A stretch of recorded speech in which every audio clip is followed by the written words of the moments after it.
came out in this game, given the fact that this is their first game in 8 days. A very long layoff, but they're no stranger to this. Yeah, it was an interesting game, and it really just the way that the Lakers approached it. I can't wait to hear your thoughts about it, Mike, because boy, they really threw the kitchen sink at Shai Gilgeous-Alexander. Yeah. They did everything they could do to deny him the ball. Marcus Smart played him with extreme physicality up and down the court. And the Thunder really kind of had to solve problems as they went along. And some uncharacteristic turnovers from Shai as he kind of dealt with some of that pressure. Maybe what you're talking about, Paris, some of the time off. That's something that they can really sharpen up. But overall, to me, the Thunder just did a great job of executing kind of throughout the game and really kind of enduring what the Lakers were throwing at them. What did you see from OKC tonight, Mike? Well, you're starting a series, second round, Yeah. and it's always a challenge because this is a little bit different than Phoenix. Yeah. You got Dylan Brooks, Pitbull on defense, Marcus Smart, Pitbull on defense, pretty much same kind of guys, but, they play it differently.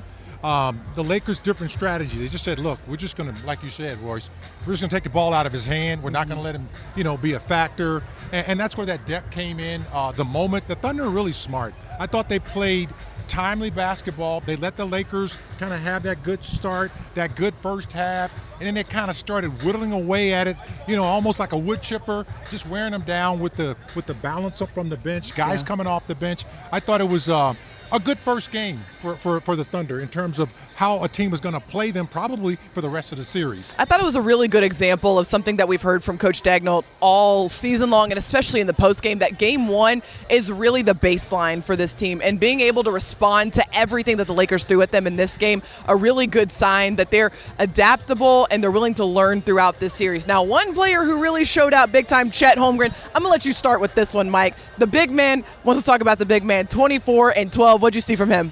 Well, he was Stretch Armstrong tonight. Yeah, I was waiting for it. I had to throw that out there because he gave me that Stretch Armstrong, little figure at the end of the season. So I'm going to, that's a great, thanks for letting me start with Chet. I thought his cool and calmness for how he scored his buckets tonight was really important.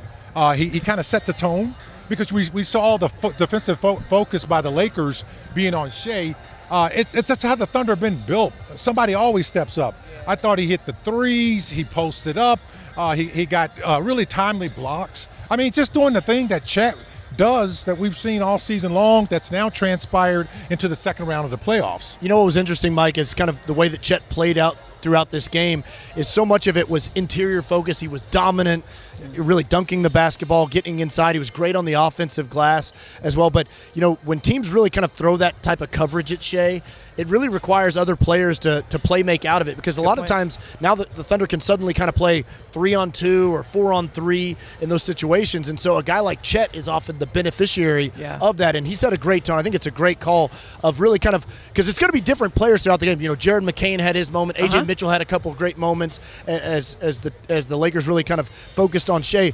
But Chet, I thought, really kind of softened that defensive coverage a little bit early on, because it was like he's getting the easy stuff at the rim, which is a lot different than open threes. Royce, I want to get your opinion, because we've chronicled Chet's entire career in the NBA. The growth that we have seen from him over his relatively short NBA career, for him to look as comfortable as he does in moments like this in the Western Conference semifinals against a team like the Lakers with all the size that they do have. I mean, what can you just put into context the growth that we've seen from him? Yeah, and I'll rewind back to that Phoenix series as well, where there was a lot of cross matching going on, and Chet had smaller players on. To me, that's a big area of improvement. And as a big man, I'm sure Mike can tell us more about it, but getting comfortable with those players that are smaller than you and shooting over the top of them. Yeah. I think that's something that Chet has really improved on versus the player that he was last year. That's something he told me in the film room, is that's a great thing about the postseason, is that you get tested so much throughout a series. It really tells you,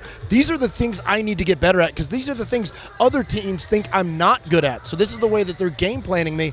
And I think an area that Chet really focused on was getting more comfortable taking advantage of that size mismatch. Well, his growth is really, I'm not surprised by what we saw tonight. Yeah. I think his consistency that he's shown all season long, first series against the Suns, and then tonight, really establishing himself once again. I mean, he's not afraid of the big moment. He understands how to play off a dynamic player like Shai, which I think is really important. We can talk about A.J. Mitchell that as well, and McCain. His first year up at bat. I'm really impressed, because I think that he's got the confidence now that he's not afraid of any kind of situation out there. Whether they're behind, up, they need a bucket, they need a block. I think his IQ for the game, and hey, you've done a lot of stories with that guy. That's been my cheat sheet all season long, and I love those things, when you're talking with these guys, especially with Chet, because he has such a cerebral approach, to the game, being so massive out there on the floor. I mean, as a rebounding champion yourself, I just want to get your opinion on his effort on the glass tonight, because the Thunder, I'm looking at this right now, they outscored the Lakers 21-11 in second chance points. The offensive glass was huge in this one, and Chet, with 12 boards of his own, what'd you see from him on the glass? Well, I just thought he was in the right place, just really not getting out of the area where he couldn't get the rebounds. Yeah. I think that when you're talking about rebounding the basketball, you got to be in position to get it when that shot goes up. Lakers were taking threes. They were not making them early.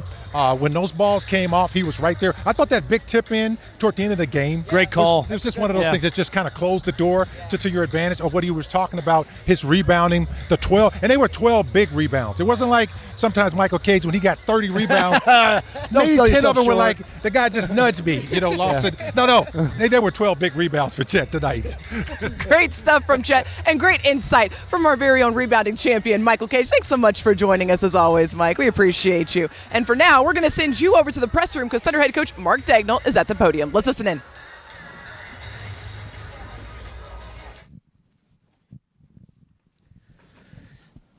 Mark, what did you guys find on both sides of the ball as this game moved along, just from in the second half especially? I thought we settled in defensively. We had some, kind of game plan type breakdowns early. I thought we tightened that up and got a feel for how they were trying to attack us in the second half, which was helpful. And then offensively, I didn't think it was our best night. I thought our shot making kind of bailed us out. We shot a high percentage, but it wasn't our cleanest floor game. They junked the game up. Credit them. Like, they threw some curveballs, and it just seemed to throw us off kilter. Nothing we haven't seen, but they were moving it pretty quickly in terms of scheme to scheme. So we just have to calibrate that quicker, attack it cleaner. But series doesn't end at game one. You got to get better game over game, and that's our challenge. That's their challenge.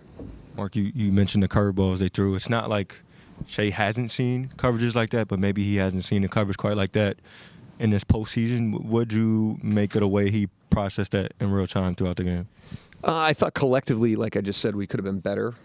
It obviously wasn't clean. I thought it was a little clunky. That could have been how quickly they changed the scheme. It could have. I thought we were like a little fast to begin the game anyways. That might have just been the layoff. We just haven't played a game in 8 days. So that's some of it. But I told the team, and I feel this way, like you can't be greedy with a playoff win, and that was not a perfect game. There's a lot of playoff games that are not perfect. The other